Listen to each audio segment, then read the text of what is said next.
Hey, this is Crafty, and I'm pretty excited because I've got a guy here. I'll tell you about him in a second.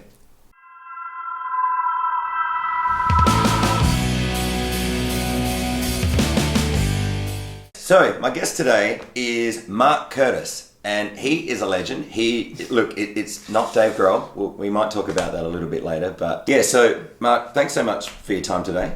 I always am, like I've said it to you before 100 times, where like every time we just chat, I always think it's gold. And so I've just been doing this YouTube channel now for only a little while, and it literally is every time we talk, I think like, well, shit, we should be getting this like on record, because every time you think, man, he is just saying he's dropping some profound wisdom right now, and I need to capture it. That's right. Deliver it to my audiences. I'm so glad that you're really that humble. That So anyway, we're just going to have a chat, and if there's any particular value, gold nuggets that you have, write them down and just review them, because like, I don't know where you're at in your journey, but the more people that I have in my environment that I can just, I guess, shoot the shit and then have whatever I'm thinking come back in like a valuable, like, yes, good. What I'm thinking is either in the right track, or they've experienced whatever I'm experienced as well. And so it's always really valuable. And so I'm so glad that we get to actually capture it right now. So all right, so my first question for you is, like, I guess, can you just give everybody just a quick like minute or two story about who you are and what you do and everything? Down the line? Sure. Yeah. Or you can just tell me. Yeah. I mean, like, this is the kind of thing you really need to rehearse a little bit. I guess it's kind of strange, because I was told once that it's a good idea to kind of rehearse answering these kind of questions for when you inevitably get asked them, either on the radio or at an audition or whatever it is. And I have not followed that advice. I do not have a ready-made answer. I'm a musician. I started playing music at the back end of primary school, probably year 6 or something, 11 or 12. Like behind the oval, behind the back shed. When I started playing, not that back end. Not that back end of school, no. Like the end of my primary school year years. 6, year 7. Yeah. So that was me too. Yeah. Awesome. And we're still neck and neck. Like. Yes. All those necks. Neck and neck, yeah.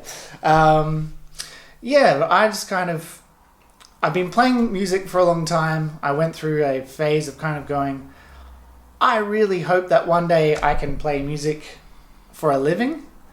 And then slowly over time, I kind of managed to make that a reality, more or less. And then I felt like, what else can I do?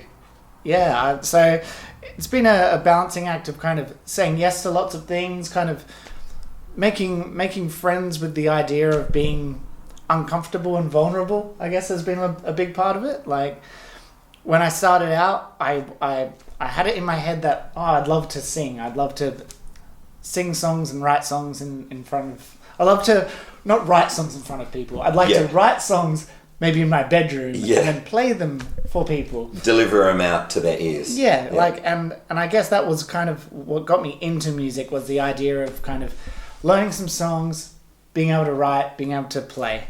Yeah. And then just over time, I've just picked up other things, whether it be like kind of learning how to accompany other musicians, like doing open mic nights and that kind of thing to kind of keep up the chops, or learn new instruments, or get more comfortable.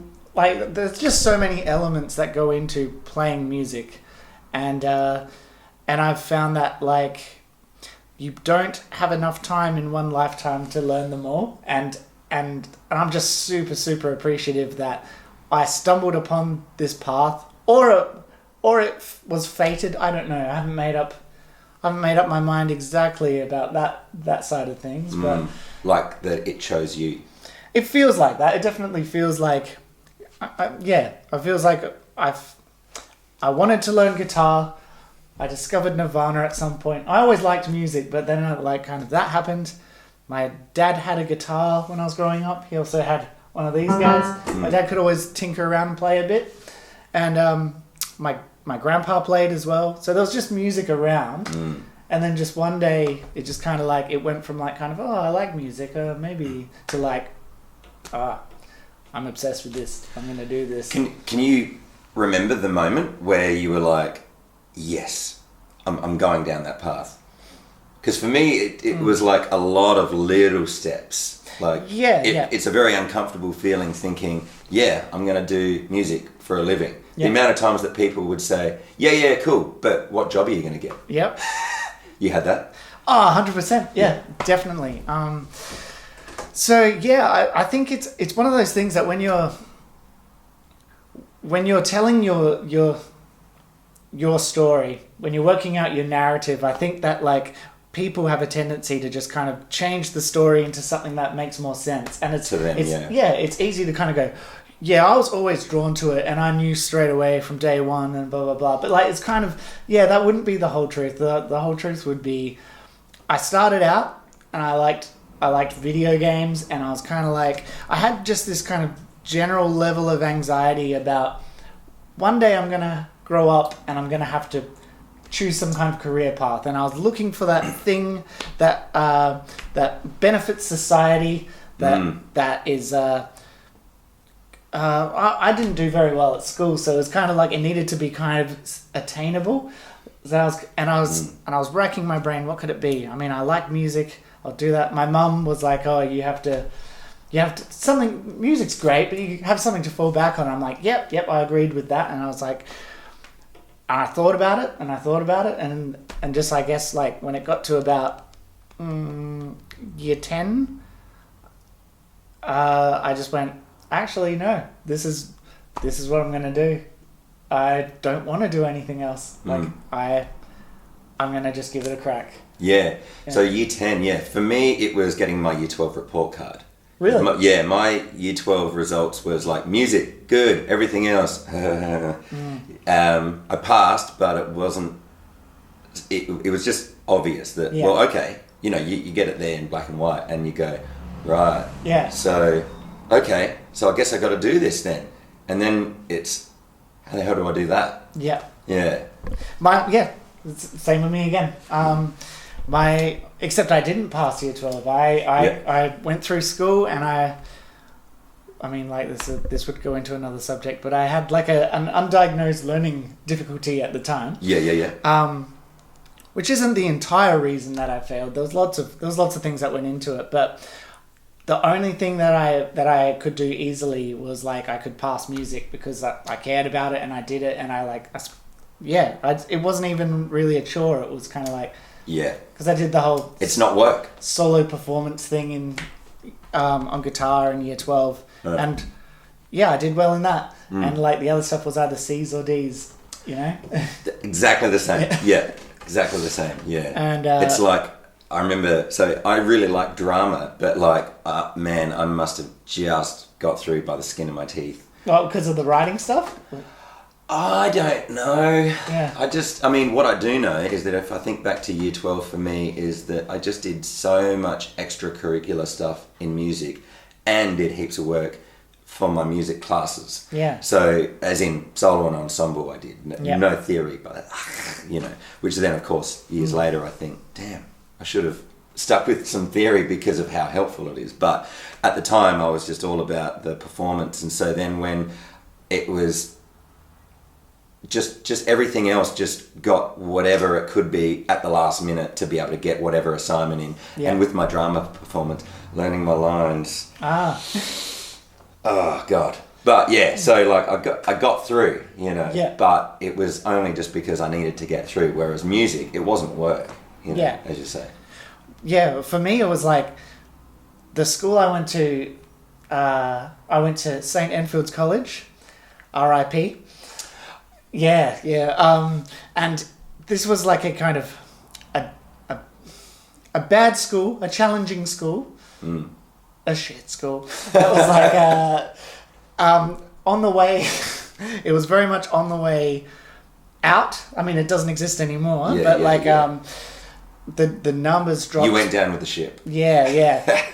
Well, I didn't know enough about the world to kind of go, oh, like this could, in lots of ways, this could be like limiting my potential. Maybe I could go to another school, perhaps a school where there's other music students.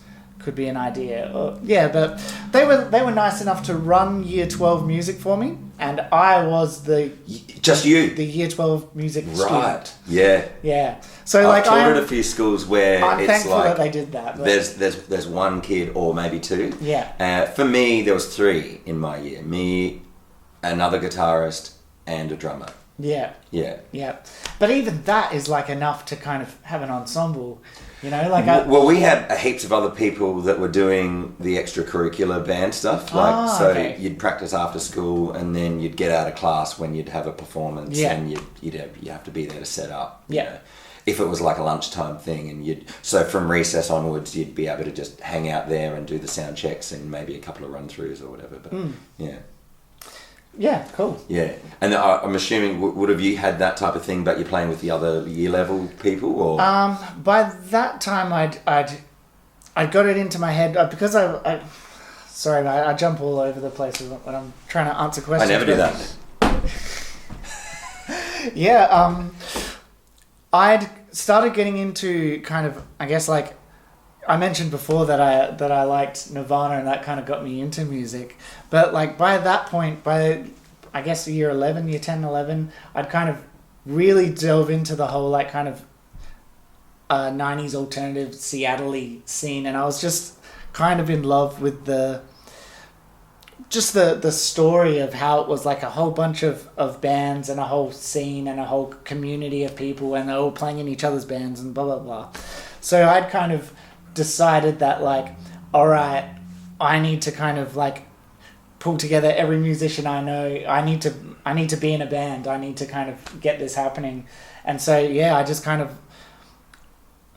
kind of racked my brain for people I knew. I had a family friend who I knew played drums, but I'd hadn't seen him for years, and I organized for my mum to catch up with his mum so that we could have a jam. I love that.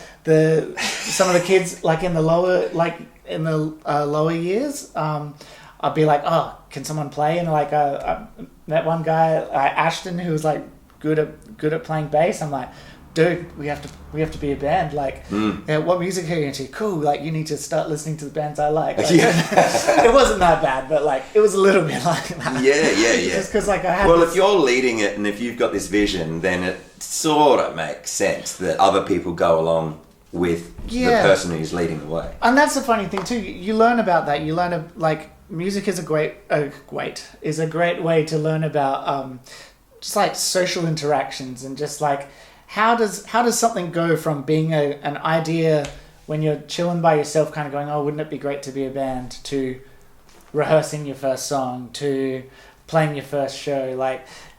At some point somebody needs to be the person to kind of go, hey man, what are you doing this weekend? Do you want to have a jam? I'll bring around my guitar. Or else it won't happen. Yeah, and I guess I just happened to be that person. In terms of my personality and my temperament, I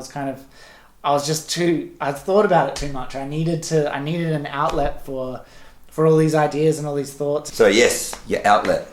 Yeah. So yeah, basically I was kind of it just felt like this build up of kind of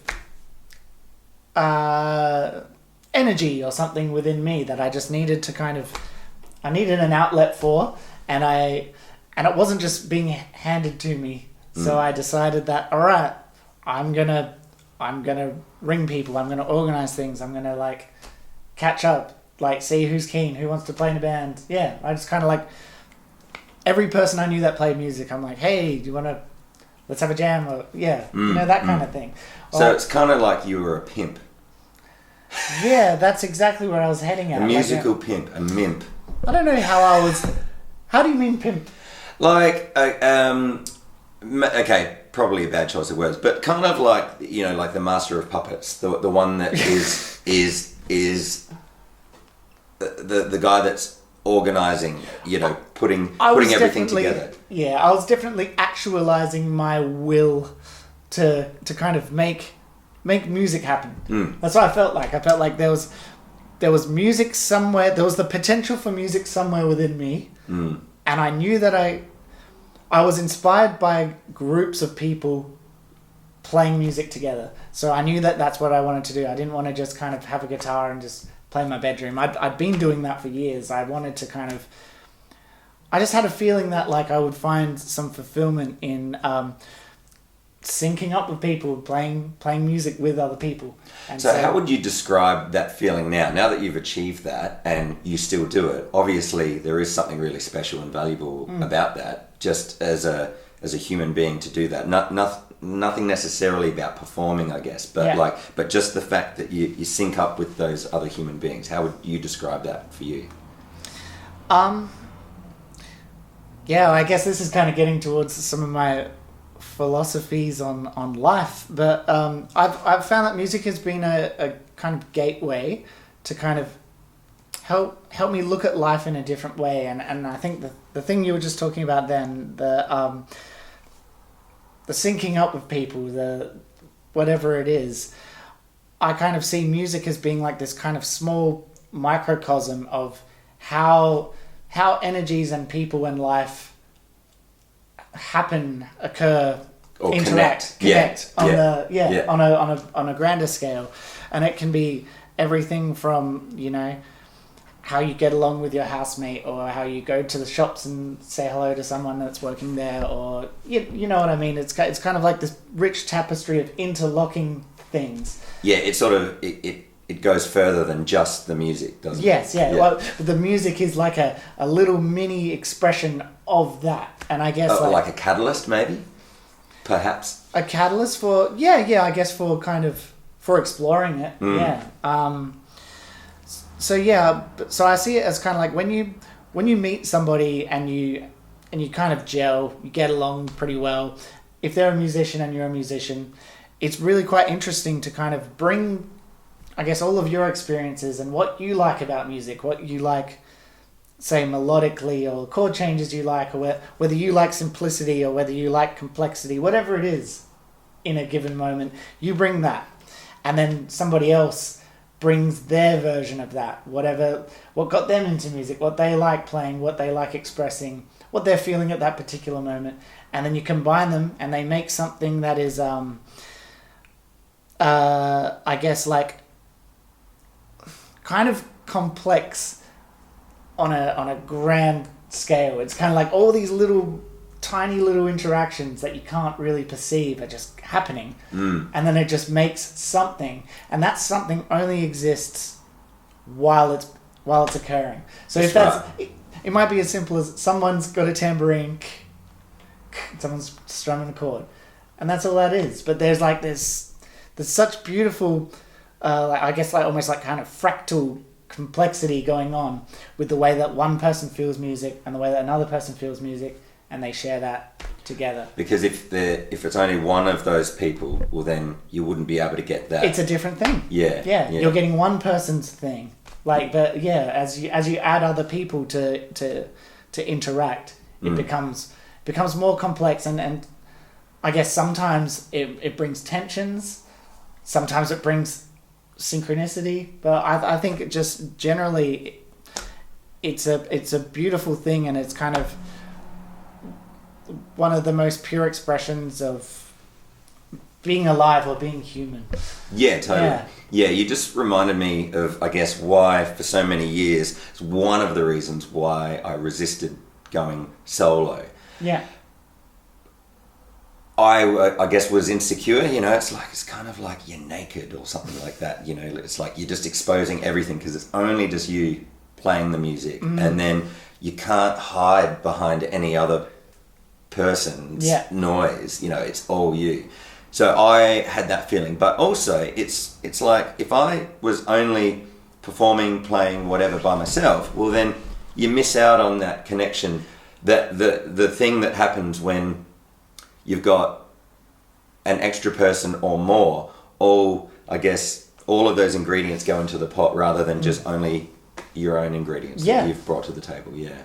And I think that like that's part of the journey as well. I think like say you play with someone and their whole thing is they shut their eyes and they tap into something and they just they positively push it forward. When you play with them, you can kind of let them bring that energy.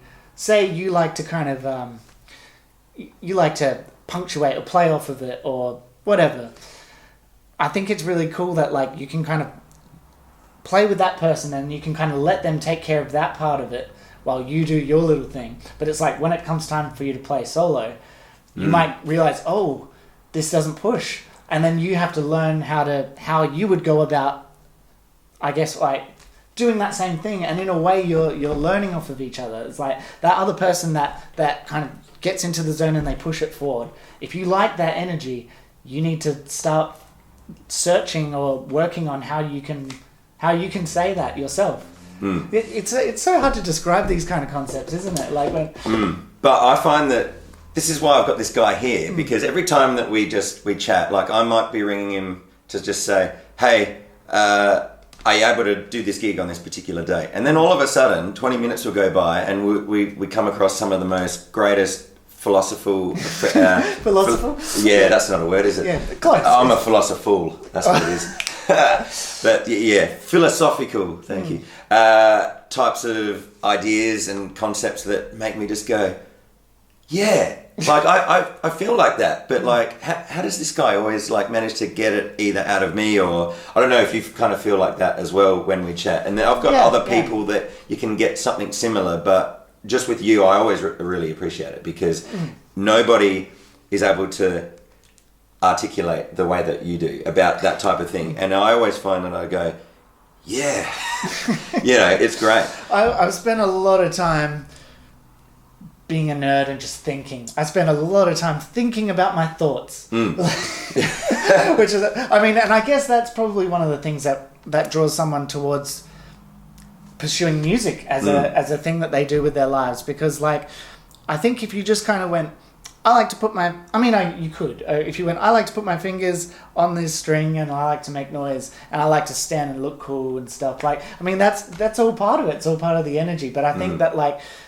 that doesn't sustain you through the whole journey of, like, all the ups and downs and how difficult it actually can be kind of balancing what you want against what the world is giving you and what everyone else wants. Does that make sense? Yeah. You see, that's a great way with words. I reckon in the last 5 minutes you've mentioned maybe 15 extra things that I could jump on and go, yeah, so that reminds me of this, and so how would you feel about this? But like, and then sometimes I go, whoa, I can't remember what any of those things are anymore. Yeah. Try living in it, man. Like, no. But yeah, that is the case with my brain is quite scattery. I find it quite hard to... Yeah. I find it quite hard that you might ask me a question and I'll start answering it and I'll go... Plum, plum, plum, plum, and I'll have to go... Even though you need all of these to understand what I'm saying, just try to talk about this one for a bit, because otherwise you sound crazy because you're jumping from something... Yeah. Wait, I better finish off that thought.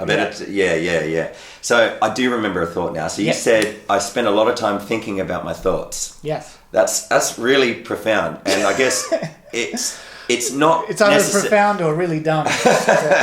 But if you're thinking about your thoughts, that means that you're investing in them. I wouldn't say that that's dumb. I think that that's actually it's putting a lot of, I guess, weight on which is important, because if you just have a thought and you don't actually regard it or value it, well then that's dumb.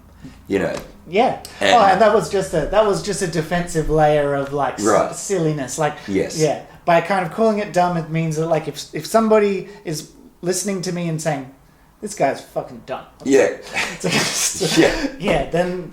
that removes me from having to feel that. Yes. Having to feel that judgment, even though that judgment right at the moment is not even coming from somebody else.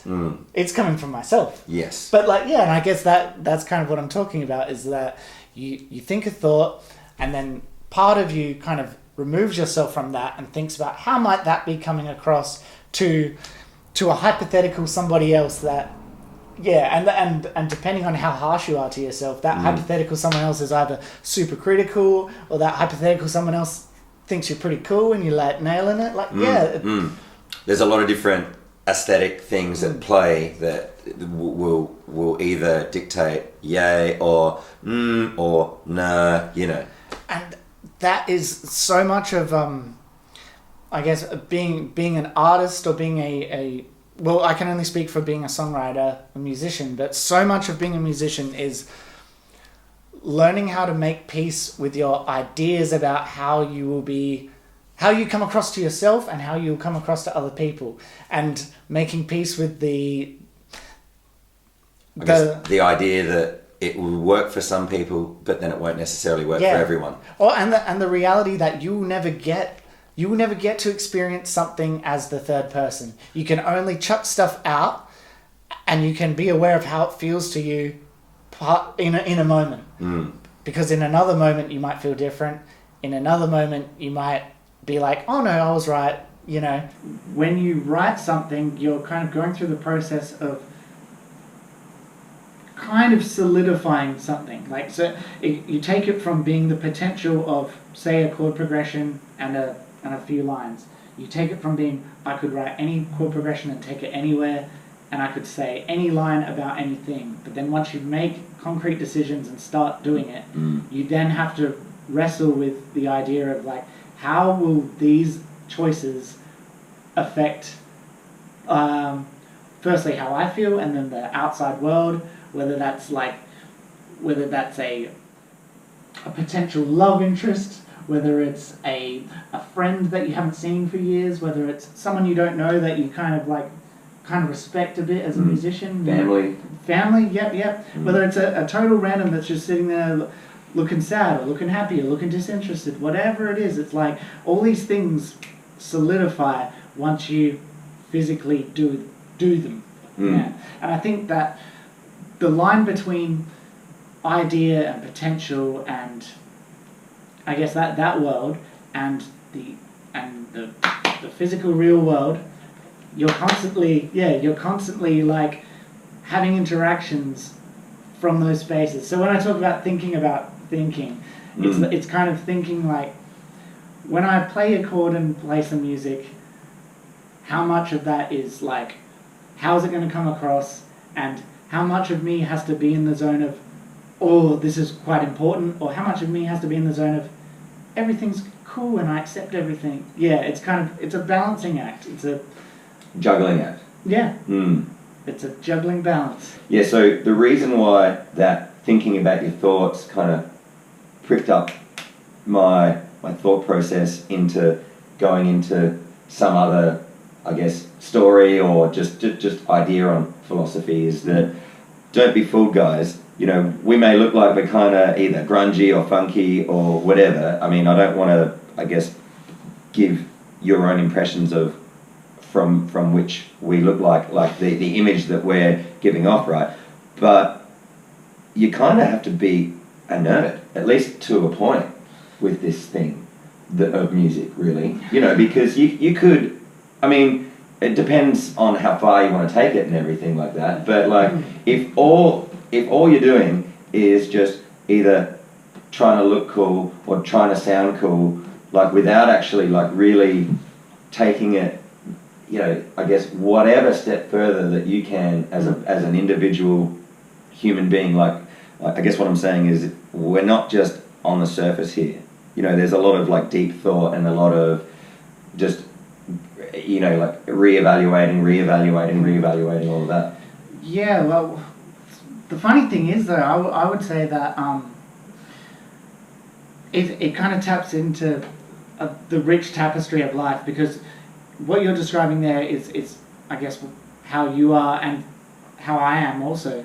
But I think that also music can be really, really simple, and it doesn't need to be really complicated. Like for some people, they're not thinking about stuff. They're not kind of analyzing how every moment hits. And like, perhaps they're just hearing a rhythm and they're just playing it and they're just enjoying playing it. And that's all they need. And there is validity in that, because that's almost like a kind of level that I aspire to sometimes, because I'm so caught up in this world.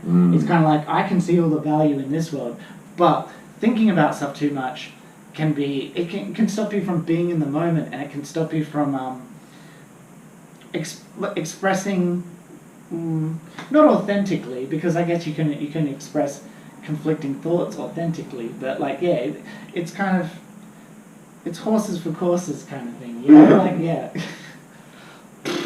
yeah.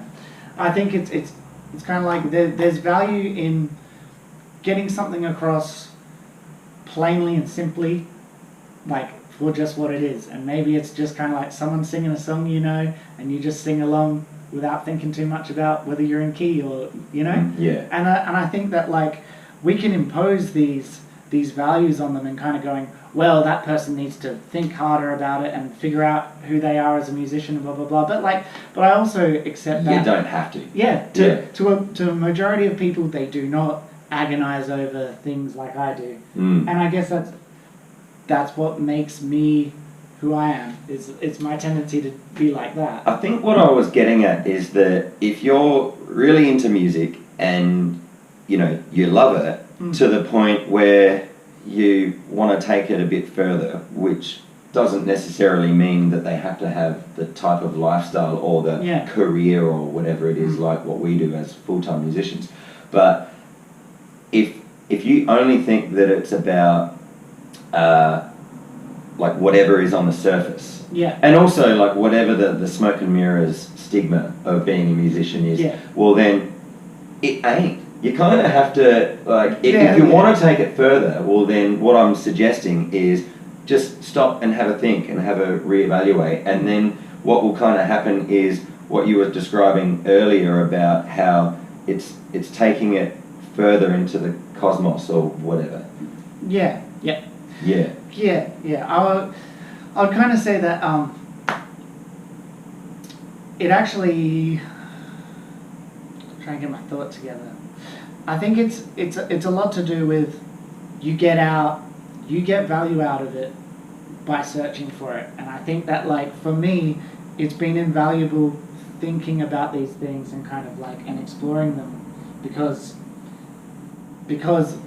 I just find more and more inspiration in that, and I still love playing music. I haven't gotten bored of anything. I think if you ever kind of, if you treat it as one thing on a surface level and then it doesn't meet those needs anymore, you'll get bored of it and you'll move on. And I think maybe what you're describing is when people approach it like that, if it's kind of like, oh, I play in a band because it's cool, or because I've heard that like you can party lots and be popular, or like wouldn't it be cool to be on stage and like have everyone scream and yell, like but it's that I guess it's kind of what will sustain you through the winter.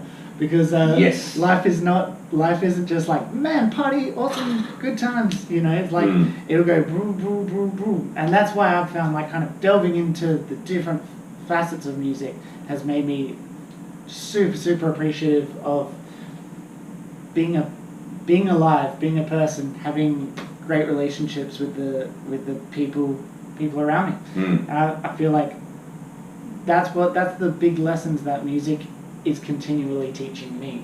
This industry gives you the people to connect with that I couldn't imagine from any other industry. I mean, or just in the arts, I guess. Like you've just got people that are extremely individual that you can go, wow, never met another person quite like that person. Yeah.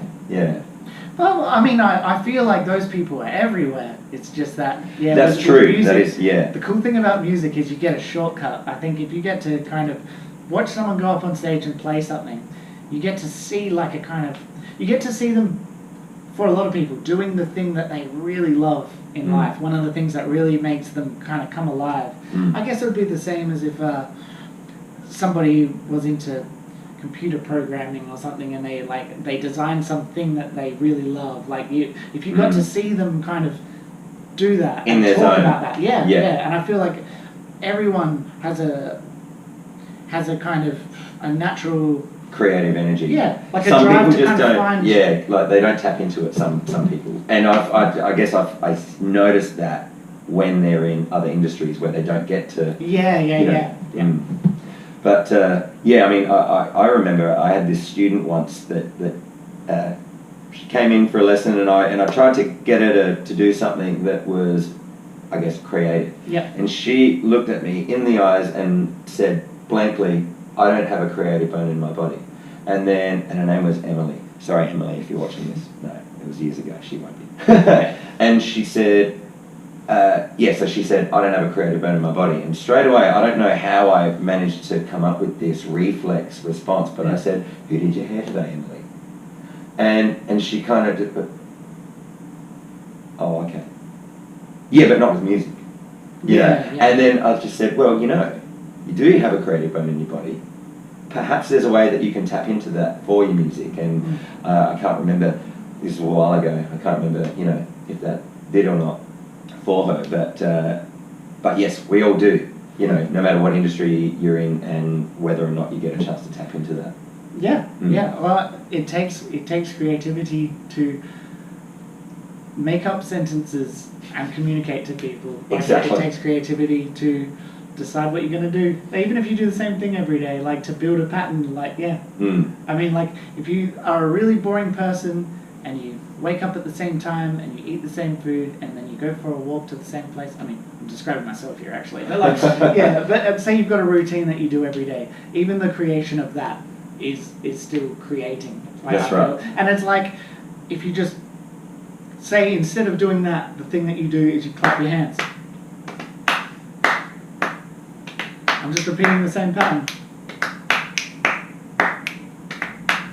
Yeah, it's just by the repetition and creating that. It's like suddenly it becomes something creative. I mean, like, who decides what's creative, Crafty? Who decides? I'd like to thank God for this Academy Award. I've got a couple of extra questions for you. Like, so what's a normal day like for Mark Curtis? If you could describe a normal day. Yeah, a lot of self-loathing. No. A normal day.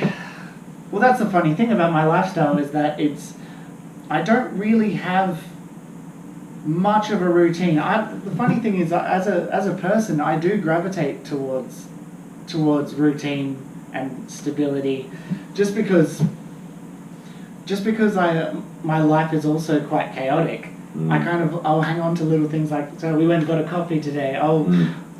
Most days, if I'm at home and if I'm not out doing a gig or whatever, I'll try and go for the same kind of walk to the same coffee shop and order the same coffee, and I walk back because I enjoy walking and I enjoy coffee. But yeah, I kind of try and keep... And that routine gives you that sense of like, okay, now I can go do something a bit off the wall because I've had my structure. Yeah, and I guess like I started with the little thing.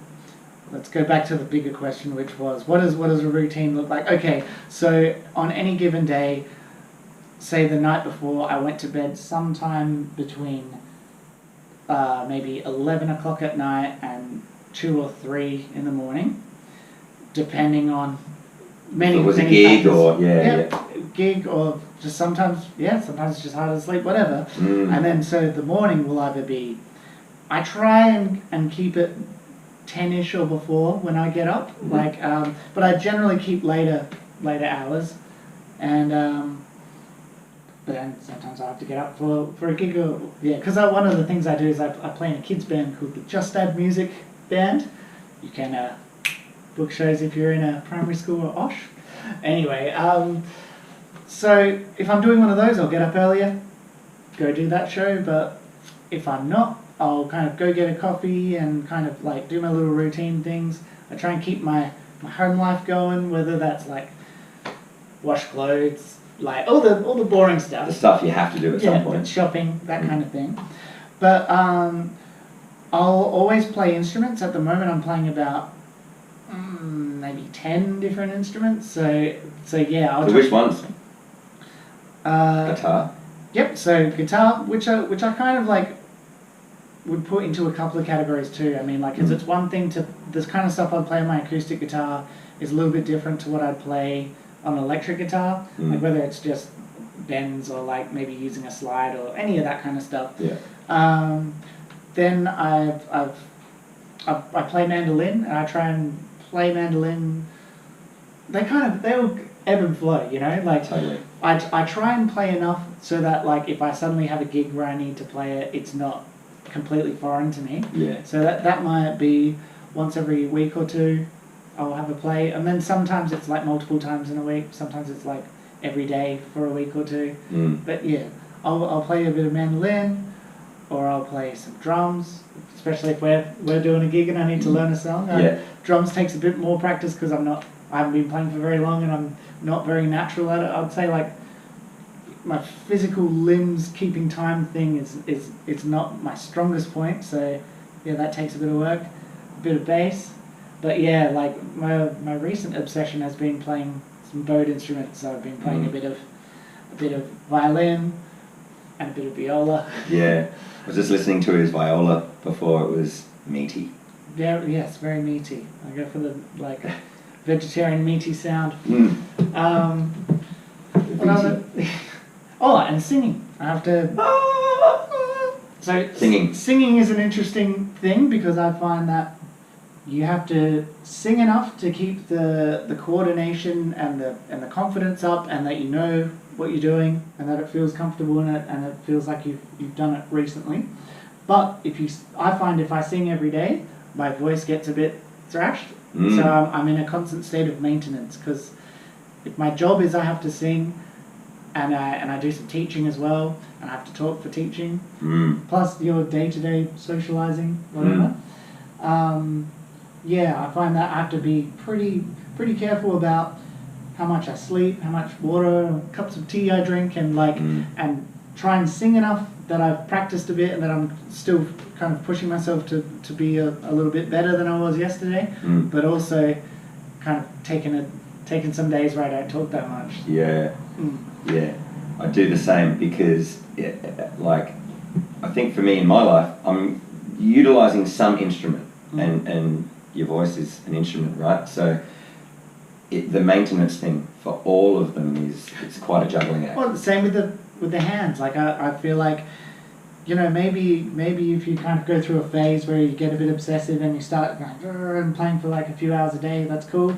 But I kind of feel like that's a sometimes food. I'll get obsessed for a little while. I'll learn some new tunes. I'll go, man, I like those bluegrass players. Like their flat picking is so beautiful. I want to learn how to do it, and I'll spend ages doing it. But then it's like I need to make myself take some time off, because otherwise, you know, it catches up with you. So yeah, if you're playing a wedding where you're there for 5 hours or something playing, and the day before you've just kind of got obsessed with some new fiddle tune on the mando, and you've just been going trying to hammer it. Yeah, it's the staying power, isn't it? If you blow it out too much like the day before, then look out. Even the fingertips, you know, like it doesn't take very long on a bass before like I start feeling especially with the right hand, kind of. Yeah. All right. Well then, thanks for that. How about if I was to say, what's a week in the life of Mark Hurst like? Okay. A week would generally involve at least one gig. Probably more. It would involve a bit of teaching here and there. It would involve a bit of back-end boring stuff, like whether it's writing invoices or sending emails. It would involve a whole lot of time thinking about, I really should be writing. Do I have any time to try and get into that creative space?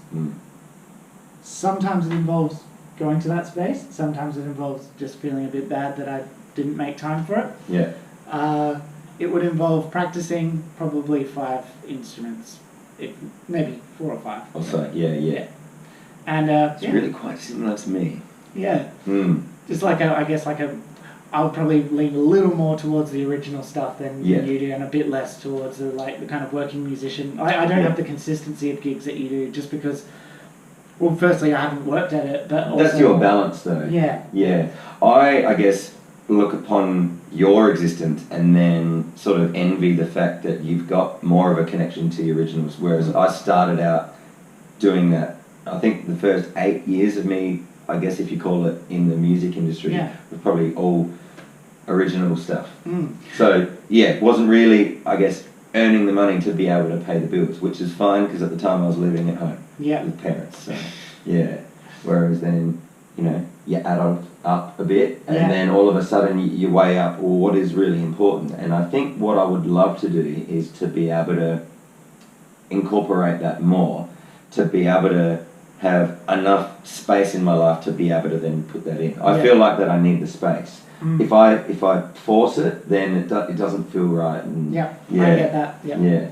So that's a great segue. What for you is your, I guess, like immediate goals for the future, and what, like, you know, down the track, what's the future hold for Mark Curtis?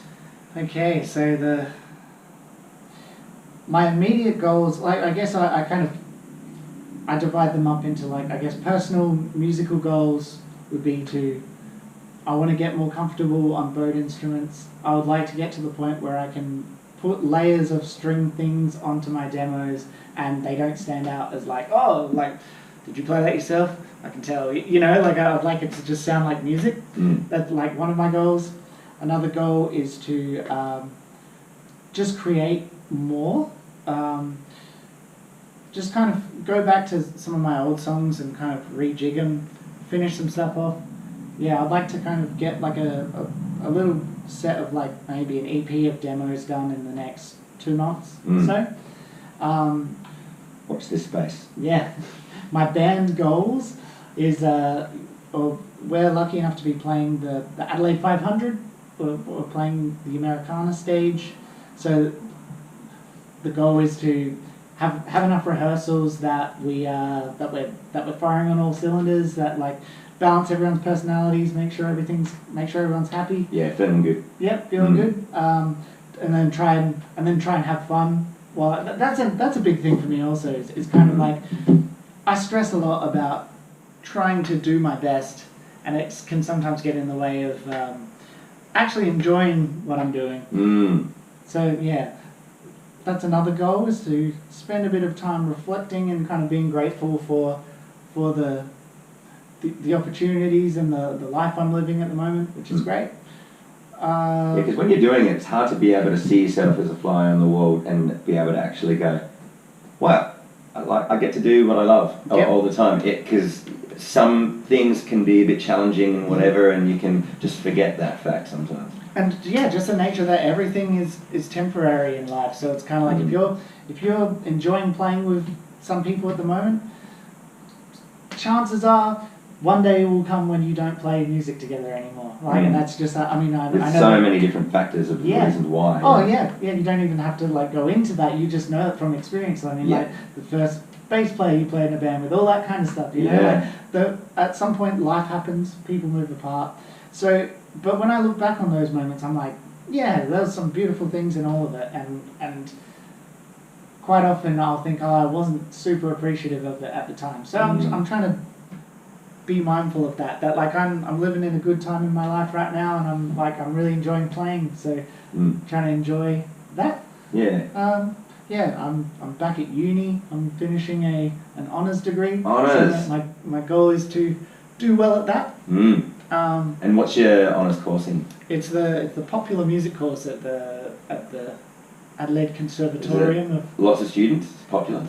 It's a very popular course. Yeah.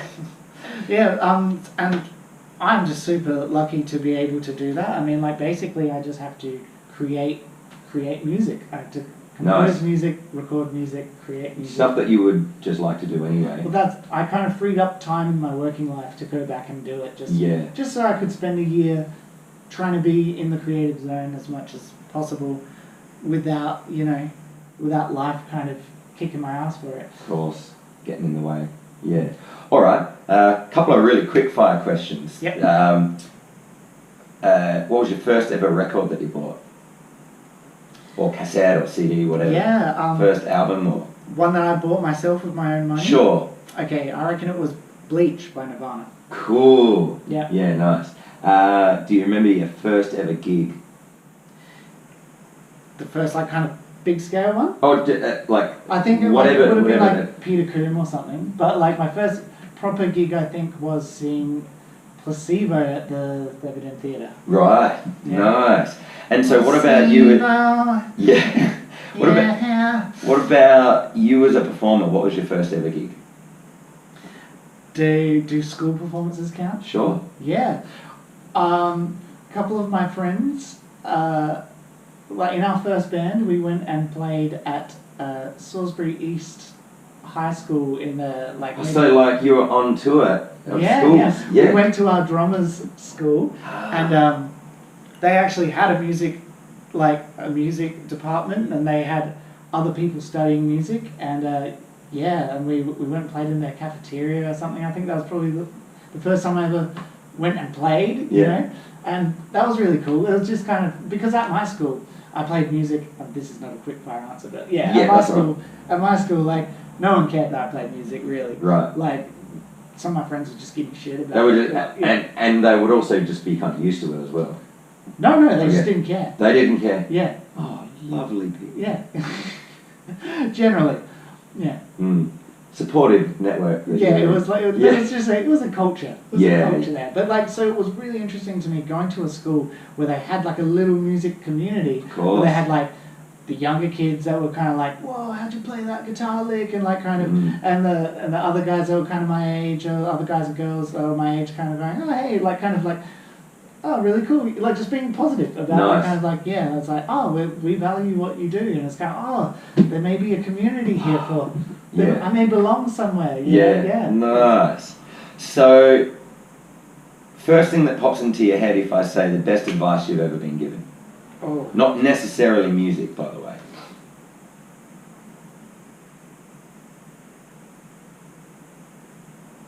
That's really hard.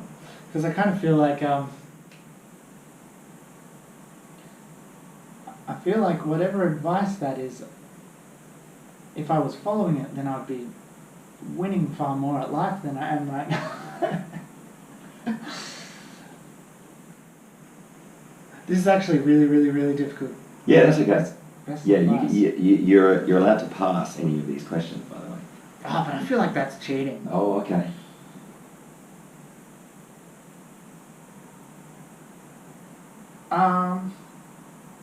The reason why I say first thing that pops into your head is because if you have a whim of, I guess that, like, rather than, like, judging, is this a good answer? Like, what was the first thing that came into your head? Because usually that's the one. Yeah, but I guess it's not framed as, like, somebody gave me advice. Right. See, a lot of the advice... Maybe not necessarily ones that were directed at you, just something that you heard. Yeah, one of the first things I can think of is when I went to Salisbury Tape straight out of high school, like doing some lessons with Steve Wilson, who, you know, shout out Steve if you're watching.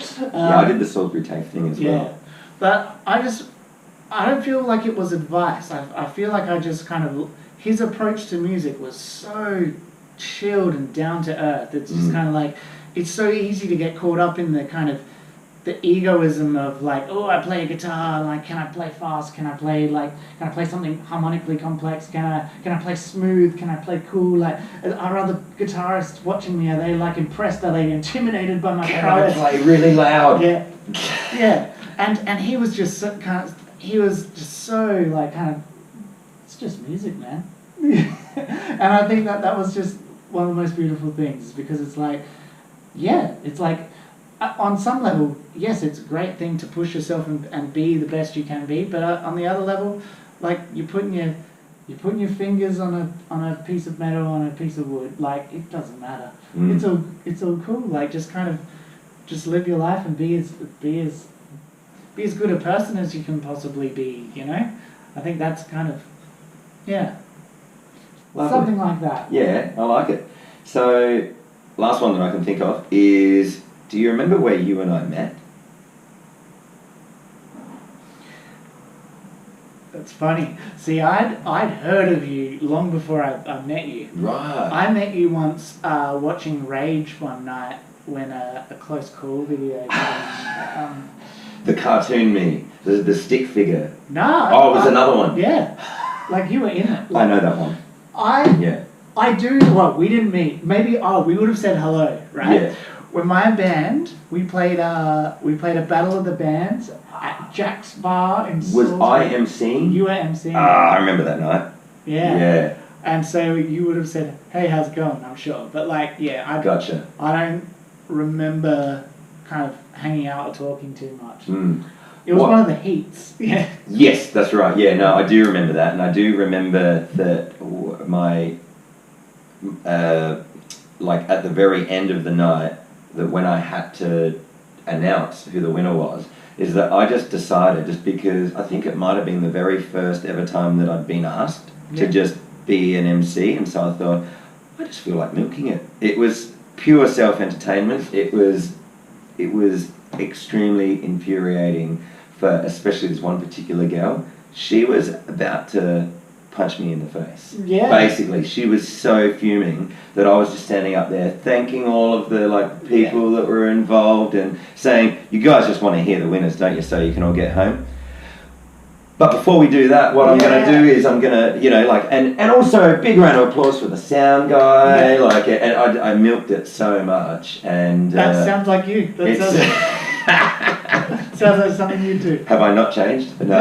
I don't feel like I need to do that anymore, because I've had many a time on the stage where I've been talking and feel like that I value, I don't know, the audience and don't want to annoy them necessarily. I like playing fun, little games and jokes and things, but I don't wish to make somebody that annoyed that I was actually a little bit afraid for my safety when I was walking to my car. But I can vouch, some people would have enjoyed you playing with that tension. I enjoy it when people do that. Yeah, nice.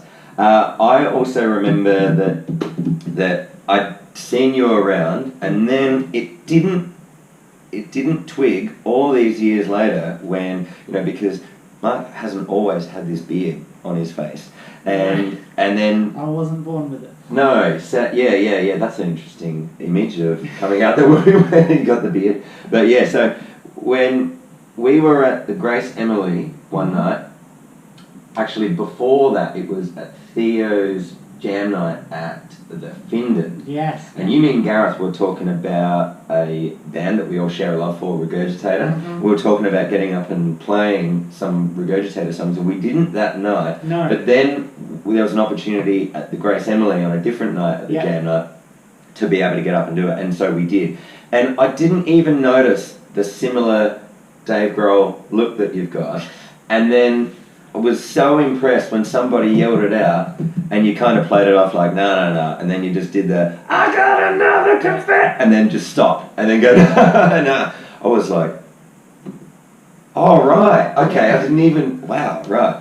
And then, of course, maybe we should just quickly mention the fun experience we had, just speaking of poking fun at certain things, playing with, I guess having that tension and whatever. You know where I'm going with this. I know where you're going. Yeah. So how do you recall that experience? I remember we'd played a gig. We went out afterwards for a schnitty topper. Yes. At our local Cafe de Wiley's. Yes. And we were we were shooting the breeze. We were shooting the breeze. That's right. And it smooth. And we knew that the Foo Fighters were coming to town, and it had been a long running joke for me and some of my friends that how funny would it be to get a limo and just cruise around when the Foo Fighters have a concert. What a funny idea. Yeah, that'll never happen. Oh, but wait. Yeah, and you just jumped on it. Just being the kind of go-getter you are, you're like, we have to do this. And I'm like...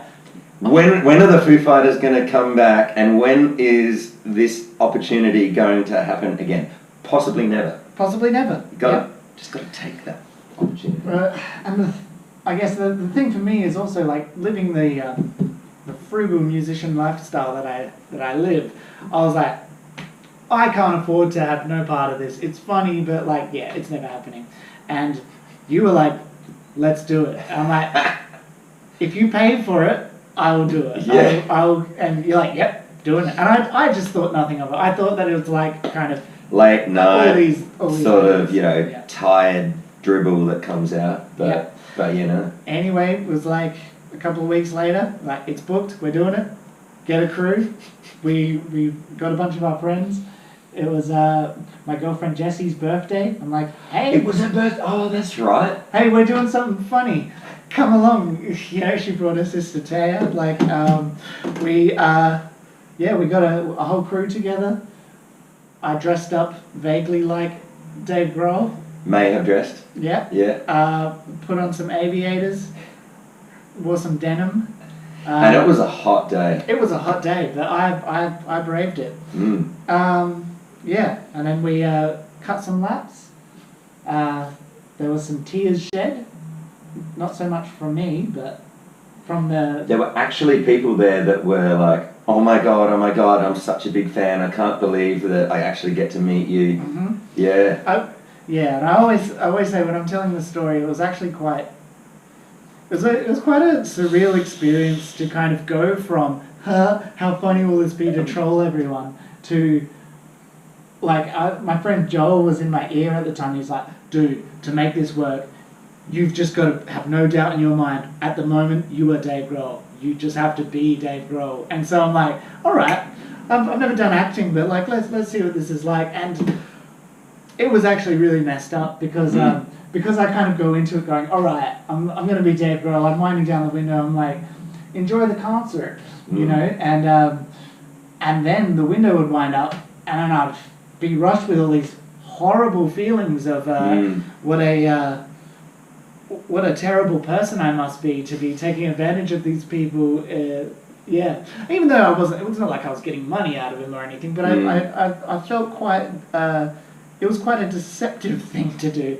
I remember feeling quite dirty because I had a part in organising the limo and stuff, and just going like, oh wait, this has got real now. It's not just like a funny, we're tired after a gig just chatting, like, wouldn't it be funny? Like, it's like there were real emotions of people. And so what was hilarious to me though, and it sort of made me feel a little bit better, is not only did the main newspaper in Adelaide, the Advertiser, pick it up, and we got like a little mention on the front page. Slow news day.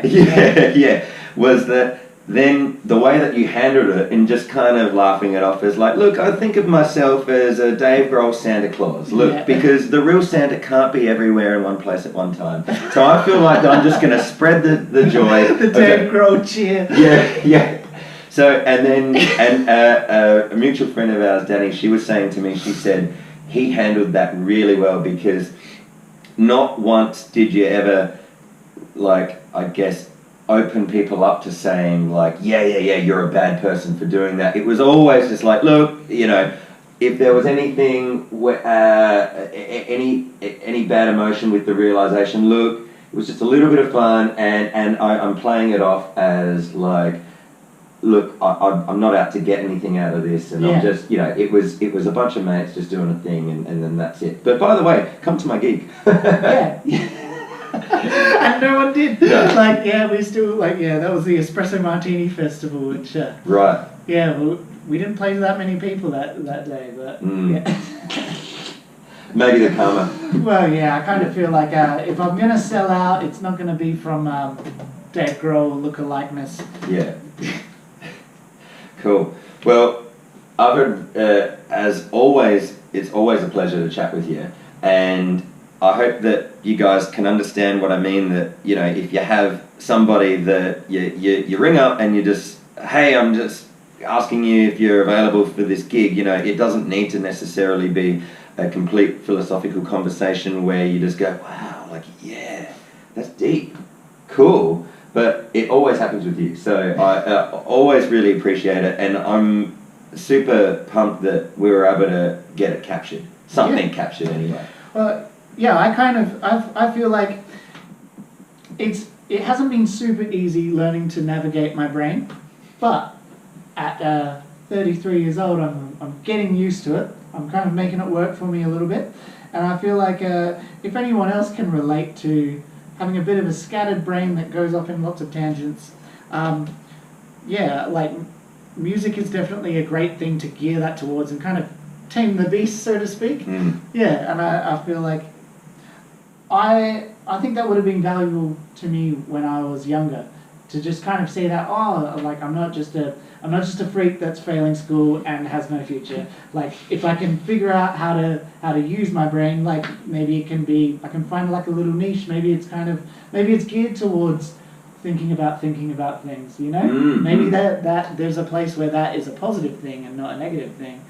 Yeah. And funnily enough, you just reminded me of Dave Grohl's speech at South by Southwest some years ago. I don't know if you ever... That was my speech, yeah. Sorry, yours, yeah. He describes finding his own voice. And he does it in several ways, about the way that he drummed. And then in Nirvana, post-Nirvana, then writing songs, and then obviously singing songs is physically using your actual voice. But he wasn't saying his speaking voice or his singing voice. It's finding your own little place in the world. Totally, yep. Yeah. Yeah, 100% agree with that, yeah. And that's what the journey has been for me, and I kind of feel like, I mean, maybe it's too broad a stroke to say maybe that is a good goal for life, but I really do, I'm at least feeling that at the moment, that if everyone can aspire to find the place where they're comfortable in themselves and where they can kind of find things that they're comfortable being, and find the spots that they would like to kind of push out a bit.